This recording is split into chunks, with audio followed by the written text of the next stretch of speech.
Hello everyone. I hope आप सब अच्छे होंगे। और जैसा कि अब बीएससी के एग्ज़ाम आने वाले हैं, उसके रिगार्डिंग एक वीडियो बनाने जा रही हूँ मैं, जिसमें प्रीवियस एग्ज़ाम क्वेश्चन पेपर हैं जो कि काफ़ी इंपॉर्टेंट रहते हैं, और जो प्रीवियस एग्ज़ाम में आए हुए होते हैं मोस्ट ऑफ वही क्वेश्चन रिपीटेड होते रहते हैं।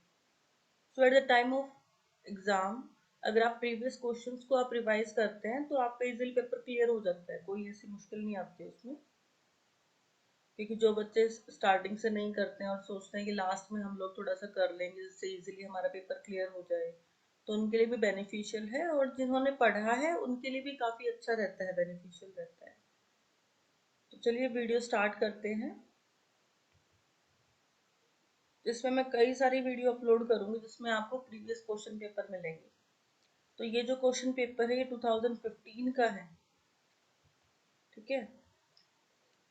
तो अब इसमें देखिए अलग अलग सेक्शंस हैं, जैसे आपको अलग अलग सेक्शन दिए गए हैं। फर्स्ट सेक्शन में आपको फर्स्ट 1 मार्क के क्वेश्चन हैं, तो इनको तो मैं ज़्यादा डिटेल में भी नहीं बता रही हूँ क्योंकि 1 मार्क के क्वेश्चन क्या है, चेंजिंग होते रहते हैं। बट मोस्ट ऑफ जो सेक्शन 2 के हैं, सेक्शन 3 के हैं, वो क्वेश्चन है 2 मार्क्स क्वेश्चन, 5 मार्क क्वेश्चन है, वो ज़्यादा रिपीट होते हैं, ठीक है।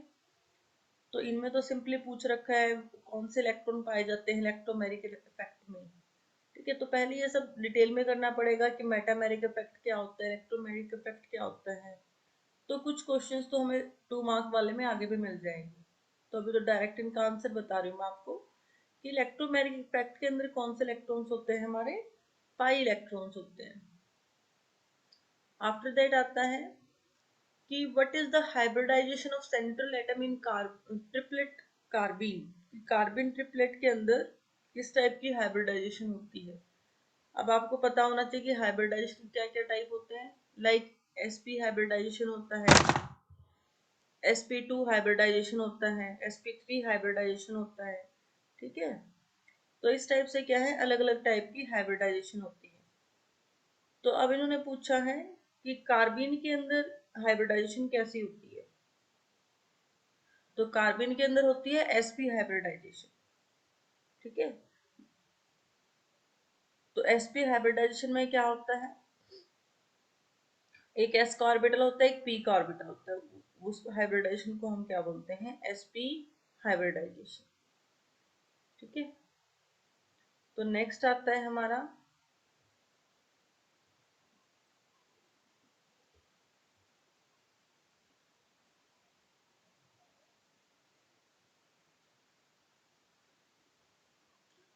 Which is the following nucleophiles among the following.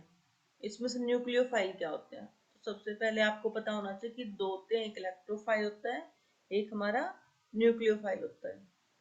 तो इलेक्ट्रोफाइल क्या होते हैं, इलेक्ट्रॉन्स पे कैसा चार्ज होता है, नेगेटिव।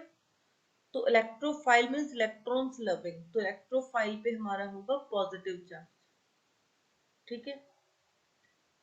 और इसमें आपको दिखाई दे रहा है कि NO2 पर कैसा है, पॉजिटिव है, तो ये कैसा आएगा, हमारा इलेक्ट्रोफाइल, ठीक है। BF3 बोरोन के पास भी इसमें हमारे पास इलेक्ट्रॉन होंगे, इसके पास भी क्या है, ये भी किस में आएगा, इलेक्ट्रोफाइल में। ये इन्होंने क्वेश्चन ही आई थिंक यहाँ पर मिसप्रिंट हो रखा है, ठीक है। कुछ क्वेश्चन हो सकते हैं क्वेश्चन ही मिसप्रिंट हो रखा है, क्वेश्चन इन्होंने क्वेश्चन न्यूक्लियोफाइल का पूछ रखा है, बता रखा है इलेक्ट्रोफाइल के बारे में।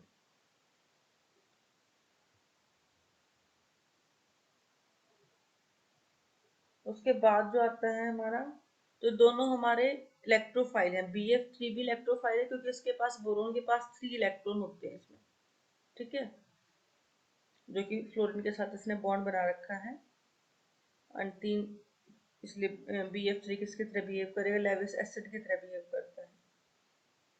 उसके बाद आता है name the lowest alkane which can be prepared by Kolbe's electrolytic method. तो कोलबेज का जो इलेक्ट्रोलिटिक मेथड है, ये रिएक्शन है, कोलबे की रिएक्शन जो हम आगे करेंगे, तो उससे हम लोवेस्ट एल्केन, सबसे सिंपल एल्केन जो लोवेस्ट एल्केन है, वो कितने कार्बन की हम बना सकते हैं। तो वो बना सकते हैं 2 कार्बन की, जिसको हम बोलते हैं इथेन। इथ मीन्स 2, ठीक है। तो इथेन को हम वहां पे फॉर्म करते हैं। Next structure of alkane having only primary and quaternary carbon atom. तो जिसमें हमें बनानी है प्राइमरी और क्वाaternary कार्बन एटम बनाना है। तो प्राइमरी और क्वाaternary कार्बन एटम के बारे में अगर हम बात करें तो प्राइमरी कार्बन एटम क्या होता है कि जिसमें वो कार्बन सिर्फ एक ही कार्बन से अटैच हो, लाइक ये मैंने कार्बन बना दिया, ठीक है,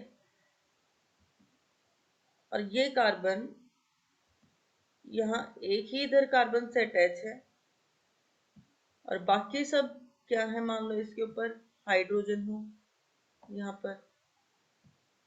ये एक्चुअली ना लैपटॉप पे अच्छे से चल नहीं रहा है पेन, कोशिश तो मैं कर रही हूँ बट इतना आपको क्लियरली राइटिंग आएगी नहीं इस पर।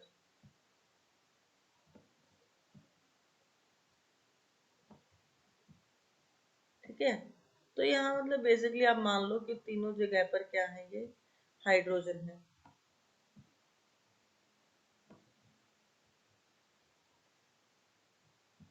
ठीक है, और यहाँ पर ये एक कार्बन है। तो जब ये कार्बन साइड में एक ही कार्बन से अटैच होता है प्राइमरी कार्बन हमारा, और अगर इसके चारों तरफ ही कार्बन है, फोर साइड पर ही है, वो कैसा बन गया हमारा क्वाaternary कार्बन एटम।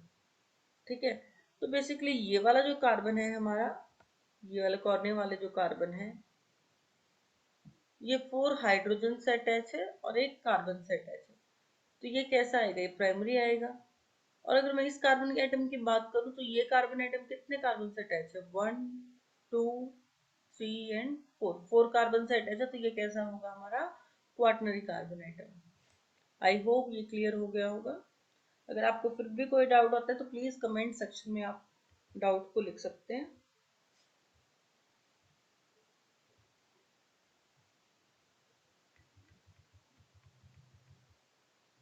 ओके, अब यहाँ पे क्या है, कुछ एक टर्म्स हैं, ये हमारे नेक्स्ट सेक्शन आ गया है। इसमें क्या है सेक्शन 1 में कि क्वेश्चंस दिए गए, डेफिनेशंस बेसिकली पूछी गई है, लाइक कायरल कार्बन एटम। अब दो टाइप के होते हैं, कायरल और अकायरल। कायरल में क्या होता है कि जो कार्बन जिसके जो चारों बॉन्ड है, ठीक है, वो डिफरेंट डिफरेंट ग्रुप से अटैच है। अब देखो यहाँ पे आपको क्लियरली दिखाई दे रहा है कि यहाँ पर CH3 ग्रुप प्रेजेंट है, ठीक है, यहाँ पर हाइड्रोजन प्रेजेंट है, यहाँ पर कार्बोक्सिलिक एसिड प्रेजेंट है एंड यहाँ पर अल्कोहल प्रेजेंट है। तो चारों के चारों जो इस पे अटैच हैं, जो बॉन्ड जो अटैच हैं, तो वो चारों ही क्या है, डिफरेंट है ना, कि एक मिथाइल ग्रुप है, एक OH ग्रुप अल्कोहलिक ग्रुप है, एक कार्बोक्सिलिक एसिड का ग्रुप है और एक हाइड्रोजन है। तो जब चार कार्बन एटम के जो चारों तरफ जो डिफरेंट डिफरेंट एटम या ग्रुप अटैच्ड है, वो चारों ही डिफरेंट हो, that is known as chiral carbon atom. तो ये वाला जो सेंटर वाला अगर मैं बात करूं तो ये कार्बन एटम कैसा है, कायरल। ठीक है, ये कार्बन, तो ये कार्बन कैसा है, कायरल, क्योंकि इससे जो अटैच है वो सारे क्या है, डिफरेंट ग्रुप्स हैं। ठीक है,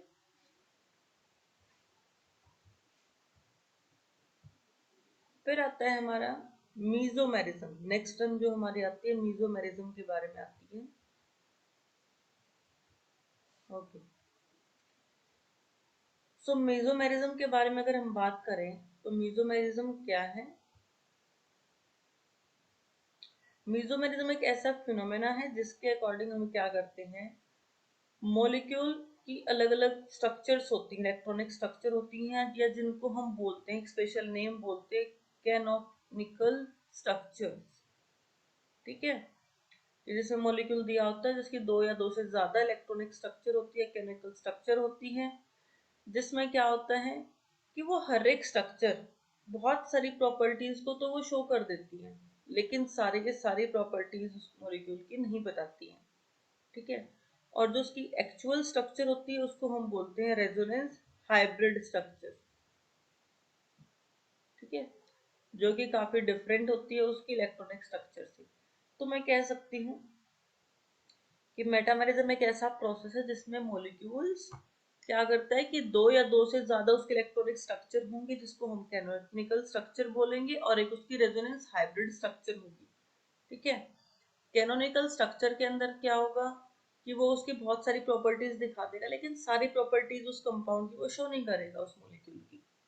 ठीक है, तो उसके एक मेन स्ट्रक्चर होंगे, एक्चुअल स्ट्रक्चर को रेजोनेंस स्ट्रक्चर बोलेंगे, और जो उसके इलेक्ट्रॉनिक स्ट्रक्चर डिफरेंट डिफरेंट होंगी उनको हम कैनोनिकल स्ट्रक्चर बोलेंगे। Next is hyperconjugation. अब ये डायरेक्टली ऐसे ही टर्म्स पूछते हैं कि define metamerism, define stereocentre, define chiral carbon, like this, what are metamers. तो ये तो डायरेक्टली इनसे ही आ जाते हैं आपको क्वेश्चन, तो एक बार इनको रीड आउट जरूर कीजिएगा। अगर आप वीडियो को ध्यान से सुनते हैं तो उससे भी आपको मोस्ट ऑफ चीजें कवर हो जाएंगी। Next one is hyper conjugation. Hyper conjugation में क्या होता है, ये एक तरह का रेजोनेंस है। अब रेजोनेंस में हम क्या करते हैं ना, बेसिकली रेजोनेंस में हम इलेक्ट्रॉन्स का डीलोकलाइजेशन करते हैं, एक एटम से दूसरे के ऊपर ट्रांसफर कर देंगे, दूसरे से तीसरे के ऊपर ट्रांसफर कर देंगे। तो ऐसे इलेक्ट्रॉन्स क्या होते हैं, उसमें ट्रांसफर होते हैं। ठीक है, एक एटम से दूसरे पर। तो एक तरह का रेजोनेंस है या डीलोकलाइजेशन है हाइपर कंजुगेशन में, जिसमें क्या होता है, ओवरलैपिंग होती है सिग्मा ऑर्बिटल की और पी ऑर्बिटल की, या तुम कह सकते हो पाई ऑर्बिटल की। तो दो टाइप के ऑर्बिटल होते हैं, आपको पता है, सिग्मा और पाई ऑर्बिटल। जब उनकी ओवरलैपिंग होती है तो वहां पर बॉन्ड बनते हैं। ठीक है, तो इसमें क्या होता है ओवरलैपिंग होती है सिग्मा ऑर्बिटल की और पाई ऑर्बिटल की हाइपर कंजुगेशन में। और जिसमें ये दिखा रखा है overlapping of P orbital containing unpaired electron with sigma orbital of alkyl group.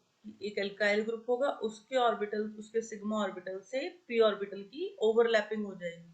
और ओवरलैपिंग में कौन से ऑर्बिटल ओवरलैप करेंगे, जिनके पास अनपेयर्ड इलेक्ट्रॉन है। क्योंकि देखो, जिन जैसे मान लो ये इलेक्ट्रॉन मैंने यहाँ पर बनाया, एक ऑर्बिटल के अंदर दो इलेक्ट्रॉन आते हैं। ठीक है, हम ऑर्बिटल को ऐसे बॉक्स से शो करते हैं ना, ऐसे। ठीक है, तो ये एक इलेक्ट्रॉन आ गया, ये अनपेयर्ड है, तो ये क्या करेगा, दूसरे के साथ पेयरिंग करेगा, और उसके बाद ही तो ये पेयर्ड होगा ना, ओवरलैपिंग के बाद ये पेयर्ड हो जाएगा। और एक ऑर्बिटल के अंदर दो इलेक्ट्रॉन आते हैं।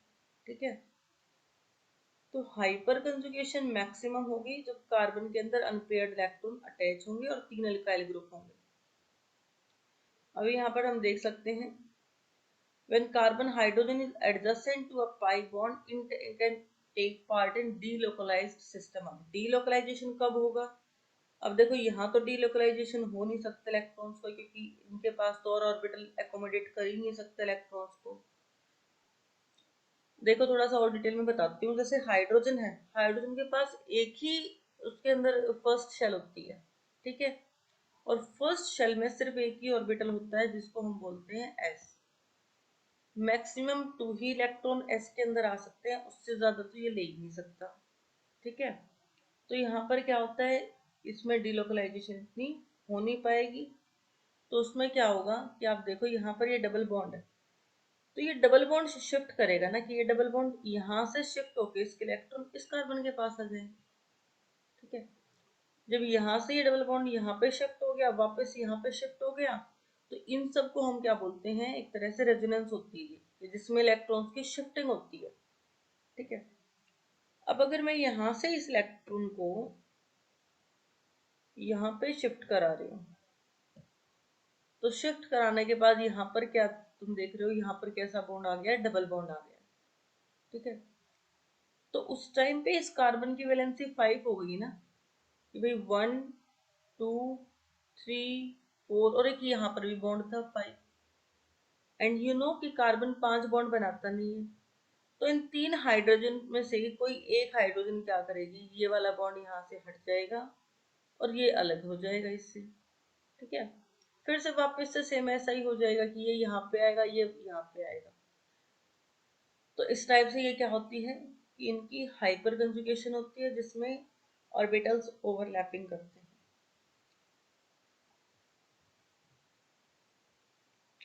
तो हेयर हाइड्रोजन जो है फ्री नहीं है, only the electrons of carbon hydrogen become partially delocalise. ऐसा नहीं है कि बॉन्ड बिल्कुल ब्रेक हुआ है, बस ये क्या हुआ है, इन्होंने पार्शली डीलोकलाइज हो गए हैं। तो हाइपर कंजुगेशन की वजह से जो प्रोपाइलिन है वो काफी स्टेबल है। ठीक है, एज कंपेयर टू इथाइलिन। अगर हम इथाइलिन की बात करें तो इथाइलिन कंपैरिजन में प्रोपाइलिन काफी स्टेबल होगी। इथाइलिन हम किसको बोलेंगे? इथाइलिन में जिसमें 2 कार्बन एटम है, यहाँ पर आप देख रहे हो 3 कार्बन एटम, तो डीलोकलाइज होने की वजह से, पार्शियली डीलोकलाइज होने की वजह से ये स्टेबल हो जाता है।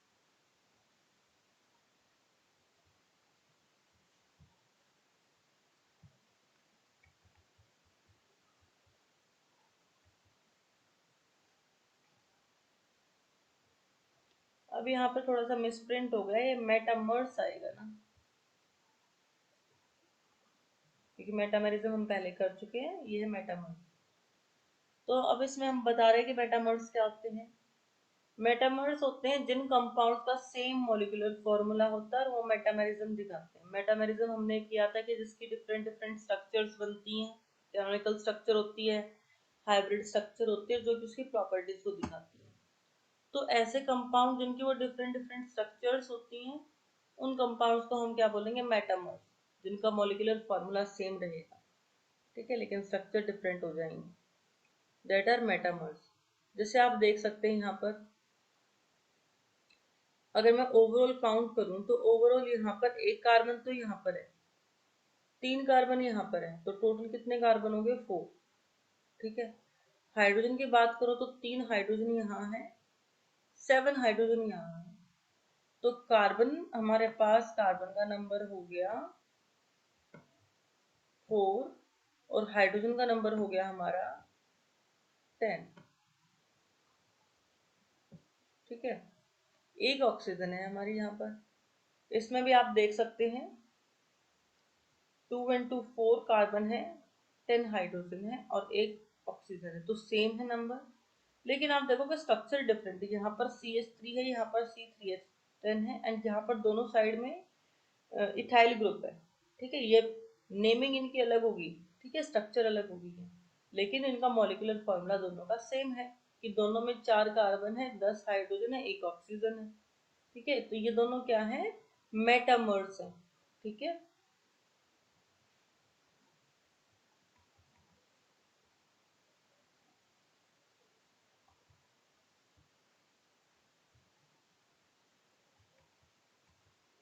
Next one is meso compound. So meso compound क्या होंगे? ये वो ऑप्टिकली इनएक्टिव कंपाउंड होंगे जिनका मॉलिक्यूल जो है वो एसिमेट्रिक है या और कायरल है। बस कायरल मैंने आपको बता दिया था, कायरल क्या होगा, जिसमें चारों के चारों डिफरेंट कंपाउंड्स होंगे, ठीक है। तो मीजो कंपाउंड्स क्या होते हैं? जो ऑप्टिकली इनएक्टिव कंपाउंड होते हैं। ऑप्टिकली इनएक्टिव या ऑप्टिकली एक्टिव कंपाउंड भी हम बात करेंगे। ऑप्टिकल एक्टिव कंपाउंड वो होते हैं जो कि जो प्लेन पोलराइज लाइट है उसको रोटेट कर देते हैं, उसके एक कंपोनेंट को हटा देते हैं। प्लेन पोलराइज लाइट के बारे में भी वैसे आप रीड आउट कर चुके होंगे, अगर नहीं आता है तो एक बार आप कमेंट सेक्शन में लिख देना, ठीक है। डाउट्स के ऊपर भी एक स्पेशल से वीडियो बना दोगे फिर। अब इसमें आता है कि मेजो कंपाउंड्स जो होंगे वो ऑप्टिकली इनएक्टिव कंपाउंड होंगे जिनका जो मॉलिक्यूल्स है वो एसिमेट्रिक नहीं होगा, ठीक है, या कायरल नहीं होगा, और उसके बाद भी कंटेन 2 और मोर एसिमेट्रिक और कायरल एटम्स, ठीक है। उसके बाद भी इसके पास 2 या 2 से ज्यादा एसिमेट्रिक कार्बन होते हैं। तो मॉलिक्यूल कंप्लीटली तो एसिमेट्रिक नहीं होगा, लेकिन उसके बाद भी 2 या 2 से ज्यादा उसके पास एसिमेट्रिक एटम प्रेजेंट होते हैं। एग्जाम्पल के लिए मीजो टार्ट्रिक एसिड, ठीक है। तो मीजो कंपाउंड्स उनको बोलेंगे हम। तो मीजो टार्ट्रिक एसिड में जो इनएक्टिविटी है वो किसकी वजह से है? उसके इंटरनल इफेक्ट ऑफ मॉलिक्यूल की वजह से है। ये देखो इसमें, इसमें आप देखो कि ये उसकी स्ट्रक्चर है, जो फोर्स ऑफ रोटेशन है उसमें हाफ मॉलिक्यूल का वो बैलेंस किया जाता है दूसरी वाले साइड हाफ मॉलिक्यूल की वजह से, ठीक है। जैसे आप देख रहे हो उसमें स्ट्रक्चर के अंदर ही क्या होता है, उसमें एक फोर्स लगता है, ठीक है। हाफ जो इधर की तरफ फोर्स लग रहा है, हाफ इधर की तरफ फोर्स लगता है, तो वो आपस में एक दूसरे को बैलेंस करते हैं। तो इस तरह की जो ऑप्टिकल इनएक्टिविटी होती है इस टाइप में, उसको हम बोलते हैं इंटरनल कंपेंसेशन, कि उसने इंटरनली मॉलिक्यूल ने खुद को कंपेंसेट कर रखा है, कि जिसमें 2 या 2 से ज्यादा एसिमेट्रिक कार्बन प्रेजेंट होते हैं, ठीक है। उसके अंदर हम बात करते हैं। जैसे इसमें देखो ये वाला कार्बन एसिमेट्रिक है कि इधर हाइड्रोजन अटैच है, इधर कार्बोक्सिलिक एसिड है, इधर अल्कोहल है, इधर दूसरी कार्बन है। तो इसके चारों के चारों ही क्या है, डिफरेंट अटैच हुए ना इससे ग्रुप। तो ये भी कैसा है, कायरल है या एसिमेट्रिक है। ये वाला कार्बन भी हमारा कैसा है, कायरल है, क्योंकि इसके भी तो चारों के चारों डिफरेंट है। ठीक है, तो ऐसे कंपाउंड्स को हम बोलेंगे मीजो कंपाउंड।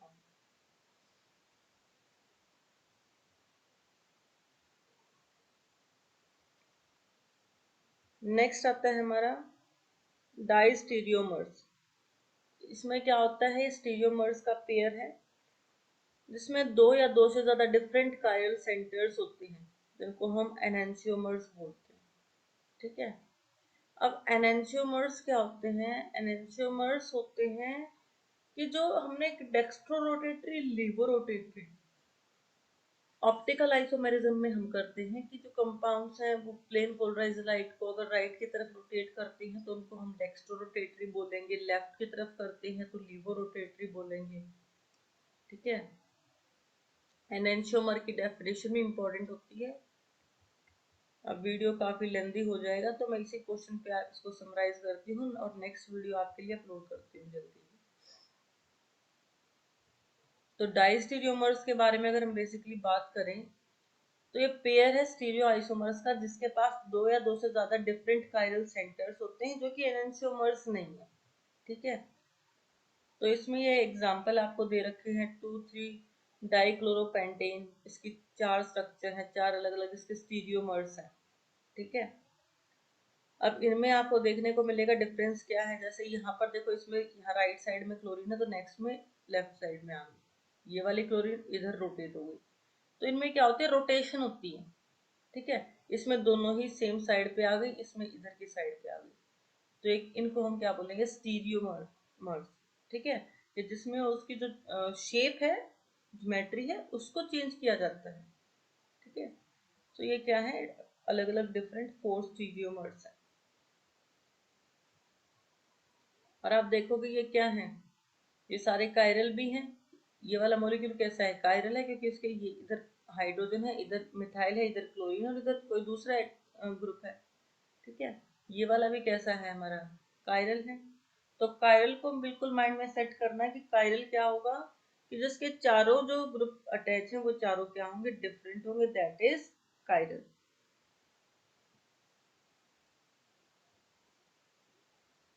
तो आई होप ये आपको समझ में आ गया होगा डाइस्टीरियोमर्स के बारे में।